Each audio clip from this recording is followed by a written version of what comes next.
Life is not just about having things, life is about doing things.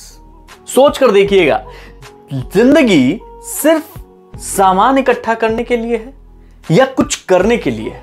दोनों में बहुत अंतर है, लेकिन इन दोनों चीजों में हम लोग कंफ्यूज होते हैं। हम में से ज्यादातर लोगों के ऊपर धुन सवार रहती है चीजों को इकट्ठा करने की।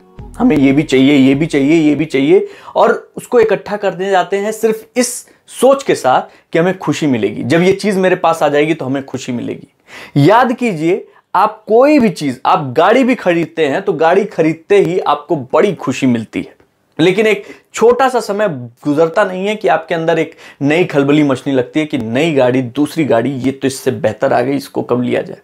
और वहीं आप एक छोटा सा वेकेशन अपने दोस्तों के साथ, एक छोटी सी छुट्टी बिताते हैं। आप कहीं किसी दूर पहाड़ी में, कहीं किसी नदी के किनारे आप 1-2 दिन बिताते हैं, और वो 2 दिन आपको आपकी जिंदगी में जब आप उसको याद करते हैं तो आपके चेहरे पर एक मुस्कान लेकर आता है। जब याद करते हैं आपके चेहरे पे मुस्कान आती है और आप उस चीज को भी करने के लिए बेताब हो जाते हैं कि यार एक बार फिर उस छुट्टी पे जाएंगे।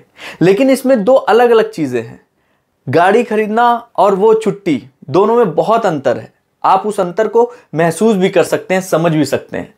कई बार क्या होता है, हम बेकार की चीजों में ऐसे फंसे होते हैं कि हम 20-20, 30-30 साल जिस काम से नफरत करते हैं वो काम ही करते चले जाते हैं, सिर्फ इसलिए कि हमारे पास आर्थिक सुरक्षा आ जाए, बुढ़ापा ठीक से कटे और हम बढ़िया से, अच्छे से अंधकार में मर सकें। ठीक इसके विपरीत, जब आप करते हैं अपनी जिंदगी में जो आपके मन में आ रहा है, जो आपका मन कह रहा है, जब आप उसको करते जाते हैं तो हो सकता है आपको कुछ परेशानियां भी हों, लेकिन जब आप उसको करते हैं तो आप यकीन मानिए आत्मा से हंसते हैं। और फिर एक समय ऐसा आता है जब मृत्यु आपके पास आएगी, तब भी आप हंसते हुए ही मिलेंगे। तो प्लीज कोशिश कीजिए, चीजों को इकट्ठा करने की बजाय करने की कोशिश कीजिए। जो आप चाह रहे हैं वो करने की कोशिश कीजिए, आपको बहुत खुशी मिलेगी। अपनी जिंदगी को और खूबसूरत बनाने के लिए चैनल को सब्सक्राइब कीजिए, लाइक कीजिए, शेयर कीजिए, कमेंट कीजिए।